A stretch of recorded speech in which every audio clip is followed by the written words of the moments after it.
ইমাম হুসেইনের পবিত্র মাথা মুবারক কেটে নিয়ে চলে যাওয়া হলো কুফার গভর্নর হাউসে। শুনে যাবে না, গভর্নর হাউস থেকে নিয়ে যাওয়া হলো কুফার সেন্ট্রাল মসজিদে। পৃথিবীতে একজনের দুইটা মাজার আছে, এছাড়া একজনের কোনো দুইটা মাজার হতে পারে না। পৃথিবীতে একজনের দুইটা মাজার, তিনি হলেন ইমাম হুসেইন রাদিয়াল্লাহু আনহু। তিনার দেহ মুবারকের মাজার হচ্ছে, রওজা হচ্ছে কারবালার প্রান্তরে, আর ওনার পবিত্র মাথা মুবারকের মাজার হচ্ছে বর্তমান মিশর আল আজহার বিশ্ববিদ্যালয়ের সাথে। একজনের দুইটা মাজার, মাথা মুবারক কেটে নিয়ে যাওয়া হলো কুফার গভর্নর সেন্ট্রাল মসজিদের ভিতরে। উবাইদুল্লাহ ইবনে জিয়াদ ওই মসজিদের ইমাম ছিলেন, খতিব ছিলেন, এবং তিনি কুফার গভর্নর ছিলেন। উবাইদুল্লাহ ইবনে জিয়াদ তিনি মসজিদের মধ্যে গেলেন, মিম্বরে বসলেন।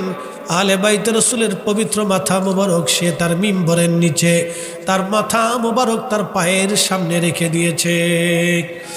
তখন ওমর ইবনে আব্দুল আজিজ রাদিয়াল্লাহু আনহু, যাকে মুসলমানদের দ্বিতীয় ওমর বলা হয়, ইসলামের প্রথম মুজাদ্দিদ, ইসলামের প্রথম মুজাদ্দিদ, কোনো মা ওমর ইবনে আব্দুল আজিজ আর জন্ম দিতে পারবে না। তখন তিনি বলতেছিলেন, আহ ঠিক এইভাবে, আহ লিসানাক, তোর জিভ কেটে ফেলতাম,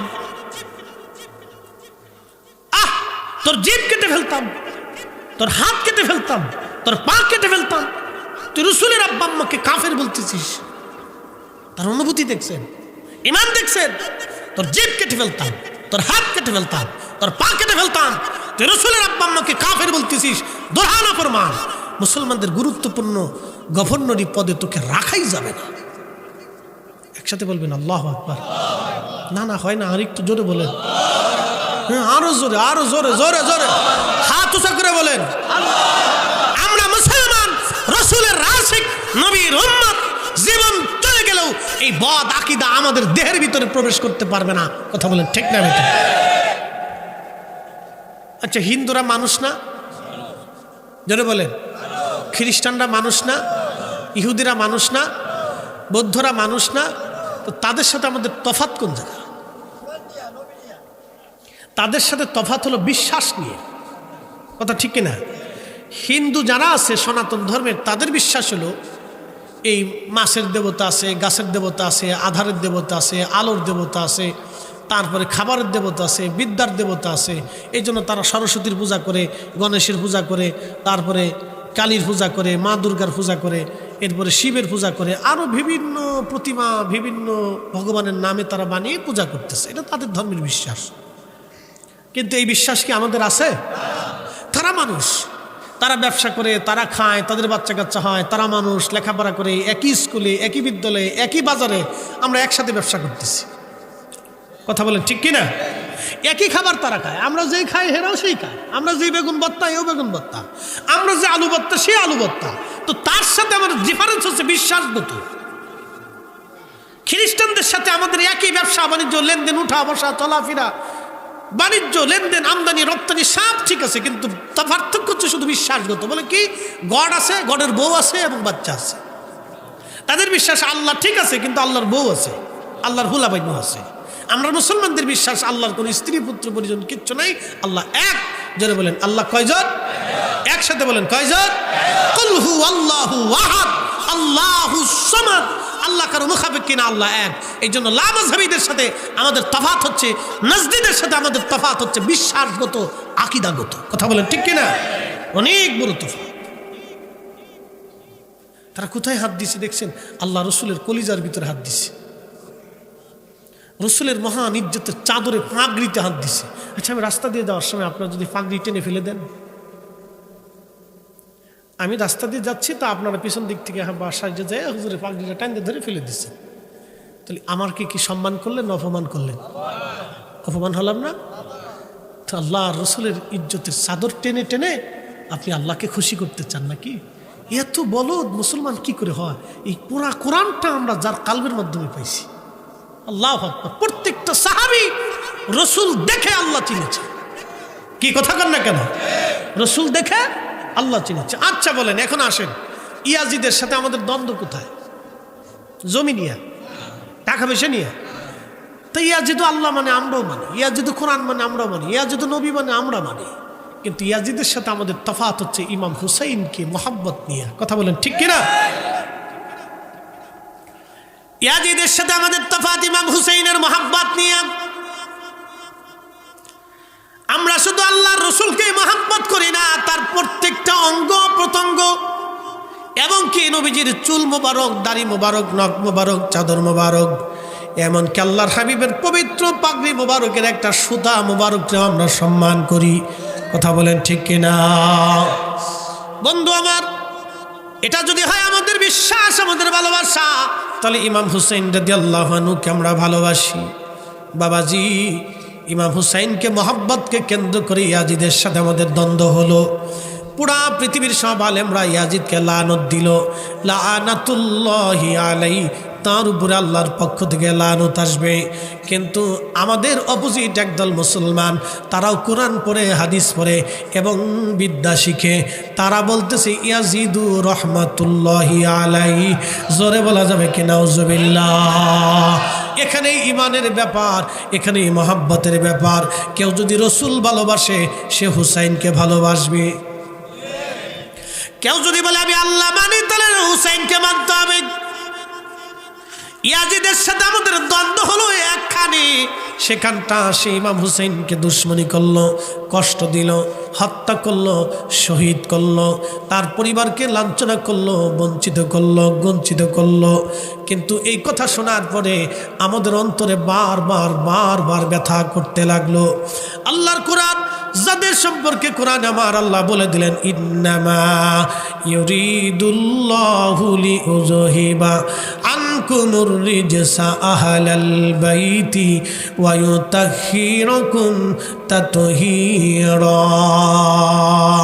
সাচ্চে মুসলমান ওরা, নামে মুসলমান, সাচ্চে মুসলমান ওরা, নামে মুসলমান।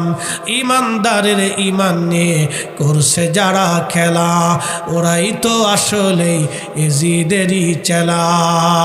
ঠিক কিনা? দাড়ি টুপি পাগড়ি আছে দেখতে মাওলানা, ভিতরে নাই নবী প্রেম, ইয়াজিদে ভরা।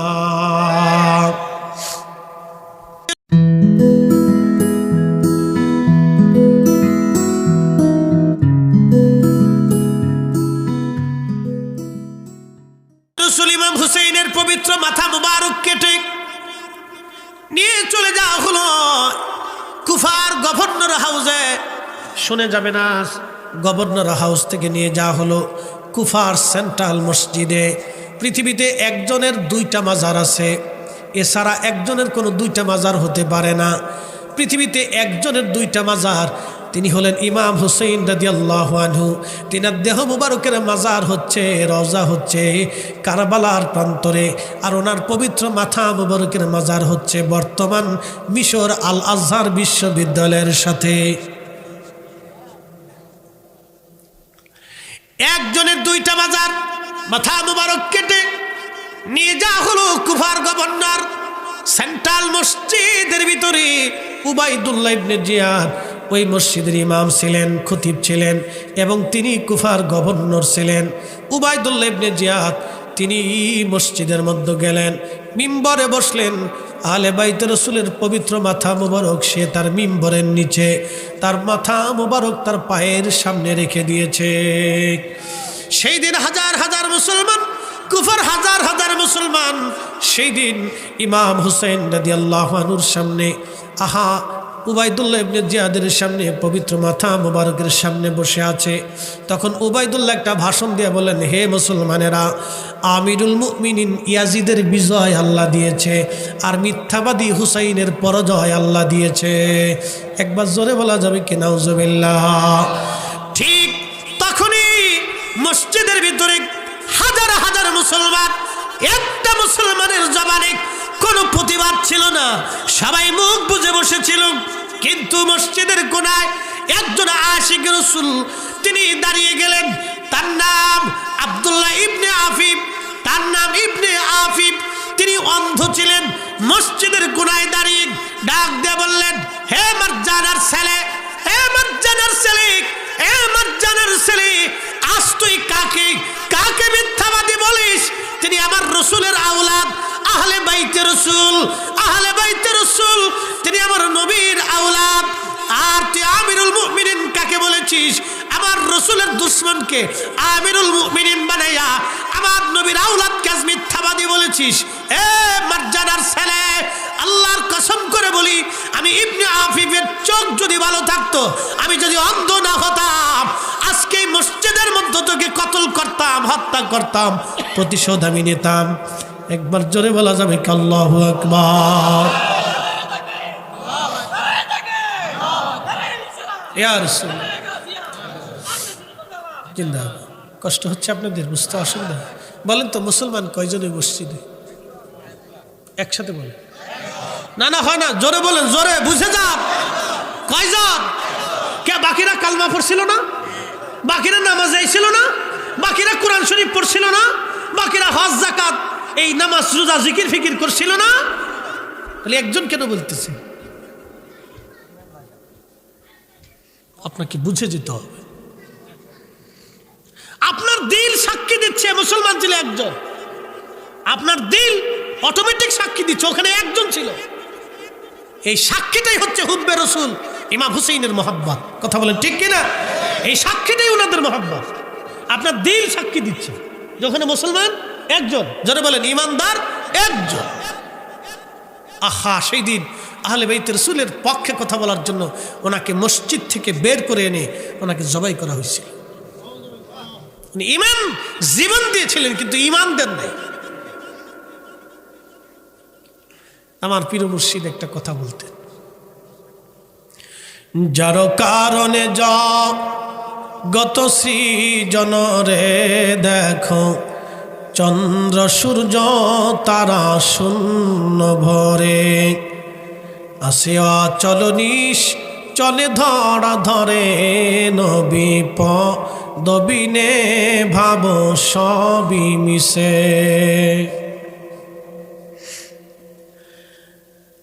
আহা, সৃষ্টি আসমান জমিন পৃথিবী সব চলমান, যার কারণে তামাম পৃথিবী সৃষ্টি হলো।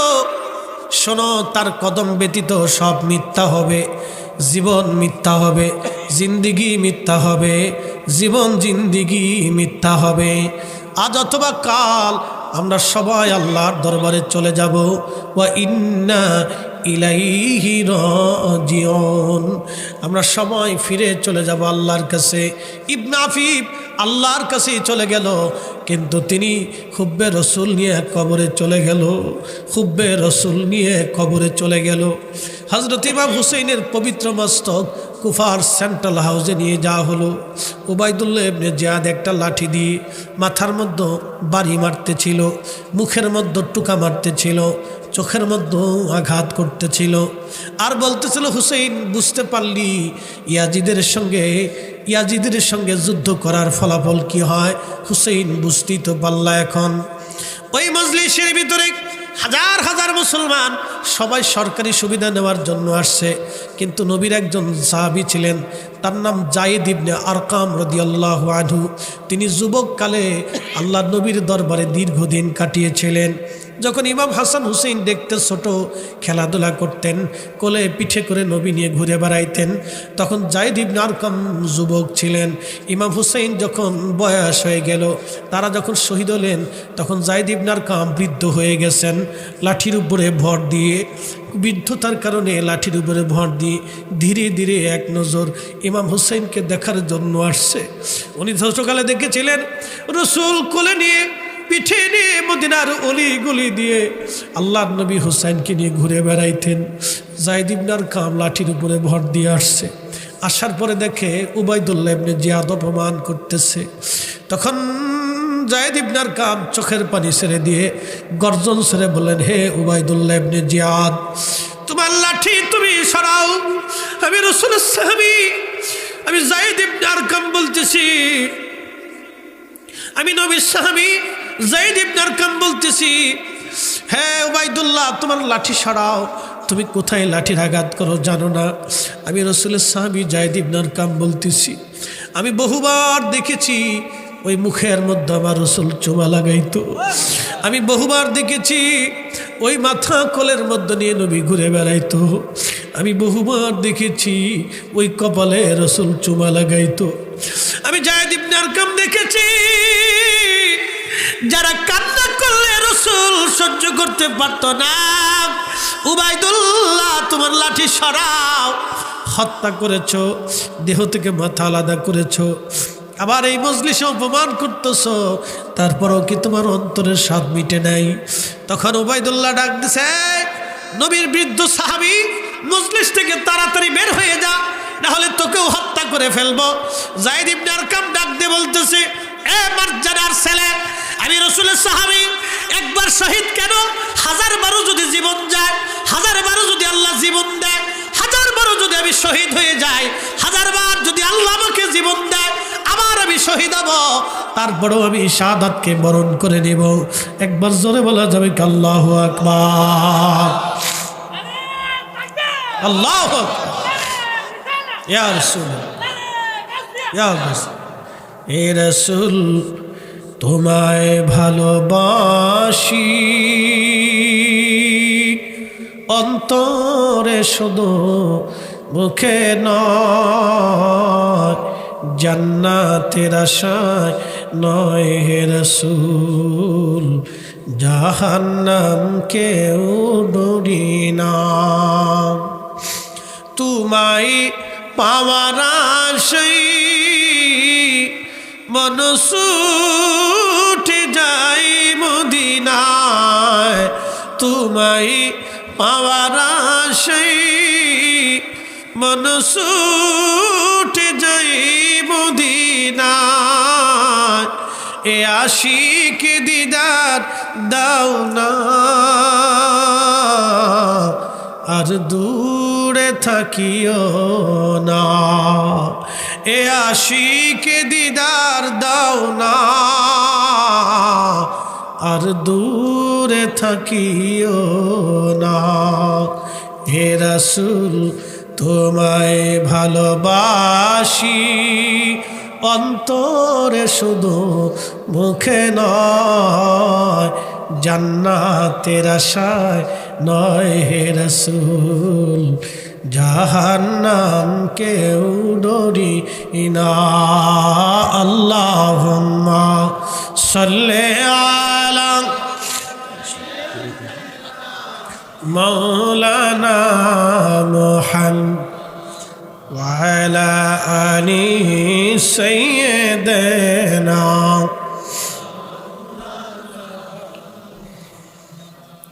হাজিরিন, অবশ্যই ফিরে যাব আল্লাহর কাছে। কার কাছে ছিলাম? কার কাছে চলে যাব? কার কাছে? আল্লাহর কাছে ফিরে চলে যাব। অবশ্যই অবশ্যই আল্লাহর কাছে ফিরে চলে যাব। যেহেতু যাওয়াই লাগবে, সেহেতু হুব্বে রসুল নিয়ে যেতে হবে। কথা কোন ঠিক কিনা? যেহেতু যাওয়া লাগবে, কার কাছে? আল্লাহর কাছে। জোরে বলেন, কার কাছে? যেহেতু আল্লাহর কাছে যেতেই হবে, অতএব হুব্বে রসুল নিয়ে যেতে হবে। কথা ঠিক কিনা? আল্লাহ বললেন, সুম্মা তুরাদ্দুনা ইলা আলিমিল গায়বি ওয়াশ শাহাদাত। তোমরা আমি আল্লাহর কাছে চলে আসবে, কিন্তু আসবে তো ও বান্দা, আমি আল্লাহ তোমাদের গোপনে গোপনে প্রকাশ্যে সব আমি আল্লাহ জানি। ফায়ুনাব্বিউকুম বিমা কুনতুম তা'মালুন। তোমরা দুনিয়াতে যাহা আমল করতে আমি আল্লাহ সব তোমাদেরকে সেই দিন দেখাবো। যেহেতু ফিরে যেতে হবে আল্লাহর কাছে, সেহেতু নিয়ে যেতে হবে হুব্বে রসুল ঈমান। কথা বলেন ঠিক না বেঠিক? হুব্বে রসুল নিয়ে যাওয়া লাগবে। প্রিয় উপস্থিতি ভাই আমার, অবশ্যই চলে যাওয়া লাগবে। দাদা চলে গেল, ফিরে আসে নাই। মা চলে গেল, ফিরে আসে নাই। মনোযোগ দিবেন, চোখের সামনে থেকে বহু মানুষ চলে গেল, কেউ আর ফিরে আসলো না। এখন প্রশ্ন করি, জবাব দিবেন। যাকে নিয়ে যাওয়া হলো তাকেও দেখা গেল না। বলে আপনার ভিতরে যে আছে তাকে নিয়ে যাওয়া হবে, কেউ দেখবে না। কোন রাস্তা দিয়ে নেওয়া হলো, রাস্তাও দেখা গেল না। যিনি নিলেন মালাকুল মউত, তাকেও দেখা গেল না। কিন্তু নিয়ে গেল সত্য, চলে গেল সত্য, নিয়ে গেল সত্য। যার হুকুমে নিল সেও সত্য, যেই জগৎ নিল কবর ওটাও সত্য।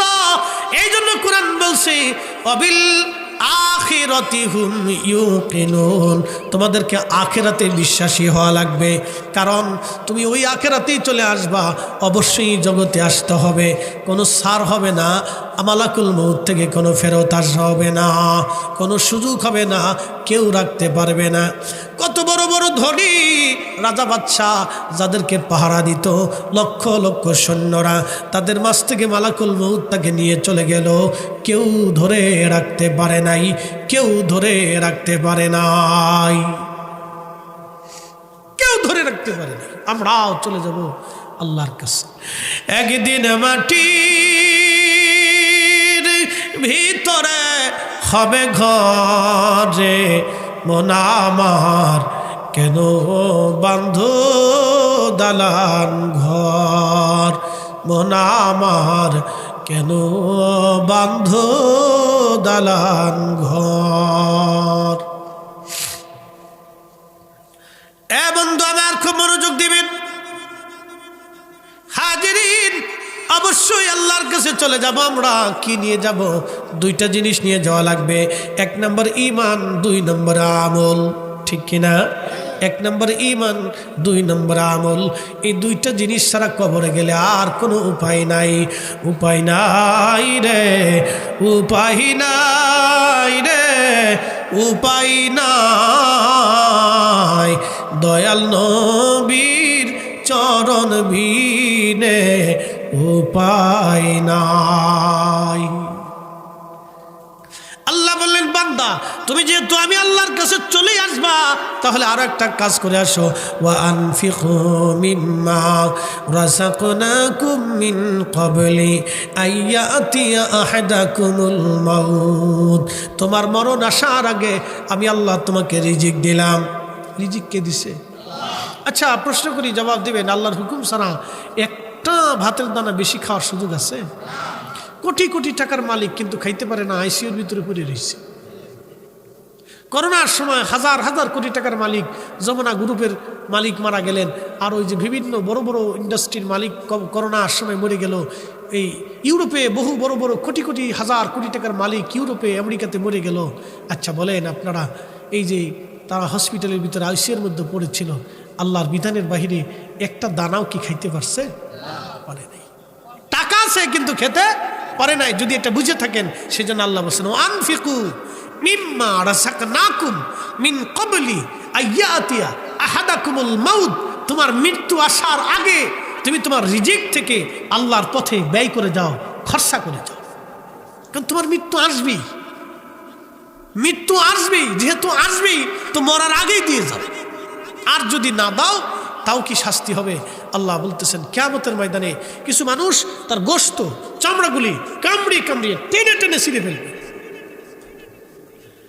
টেনে টেনে ছিঁড়ে ফেলবে, আর বলবে ফায়াকুল রাব্বি, হে আমাদের রব, লাউলা আখারতানি ইলা আজালিন করিব, আমাদেরকে আবার দুনিয়াতে পাঠায় দেন।